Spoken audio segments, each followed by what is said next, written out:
had not 1, not 2, not even 3, but 7 collections on my credit report. Yes, you heard right. I said 7 collections. That's a collection for every day of the week. My credit was really bad and I needed to do something fast to get my scores up because I was ready to purchase a house. So I got to work and I was able to get all 7 of those things removed, and I did it all on my own. I ended up increasing my credit score by over 100 points, and I'm getting ready to tell you just how I did that and how you can too. So don't go nowhere. I'll be right back.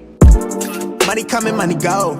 I've been at it on the low. Double up. What's up, guys? This is Monique and welcome back to the channel. If you are new here, thanks so much for stopping by, but don't just be a stranger. Go ahead, hit that subscribe button and join the family, because here we go everywhere in life together and all we do is win. So we are still on our money series, where for every single Sunday for the rest of the year we'll be talking money topics, from how to save money, how to make money, all things YouTube, and now credit. As always, I have to let you know I am not a credit repair specialist. I am just a person that enrolled into Google and YouTube University, got my degree in learning on my own, got my scores up, and I'm talking from like the 500s to about 780, and now I'm going to share that journey with you. So let's get right into it. The first thing I have to let you know before you do anything else is never claim your debt. I'm sure if you ever had anything past due, if you've had anything going to collections, you got one of those phone calls that says, "This is an attempt to collect the debt,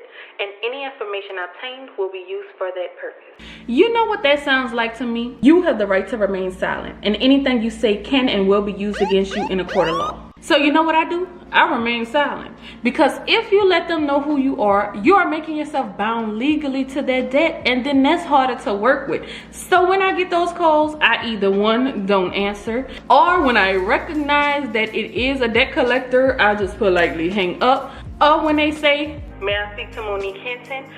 "You have the wrong number." And I politely hang up that phone and go on about my day. That pretty much keeps the ball in your court, and we get to decide how we want to proceed at that point. So I started this journey off by getting a copy of my credit report from all 3 credit bureaus. That's TransUnion, Experian, and Equifax. That's really important because not all creditors and collection agencies report your debt to every single credit bureau. On one of my reports, I had only 5 collections, and saying only 5 sounds crazy. I mean, that's a lot.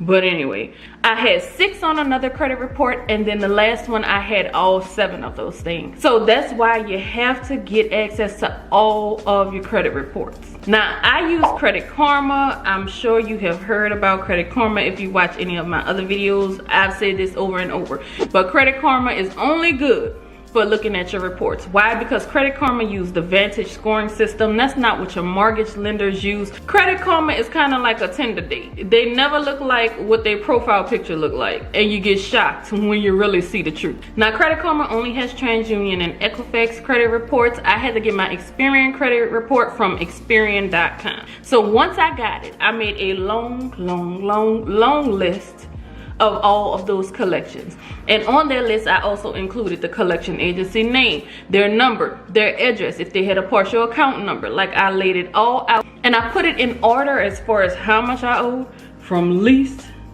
to greatest. So when it came to my collections, there are 2 ways I handled it, and the first was I disputed. Now, if you have the time and energy, I am going to tell you to never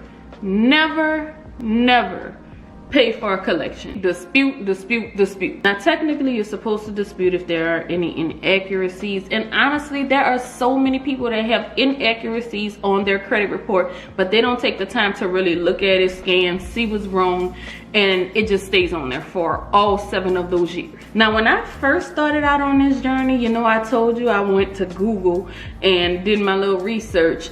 I did not know a lot about what I was doing. However, I still got it all worked out. But I disputed online. Now, before you say, no, you're not supposed to, I know. They say when you do it online, you give up your right to sue, all kinds of stuff.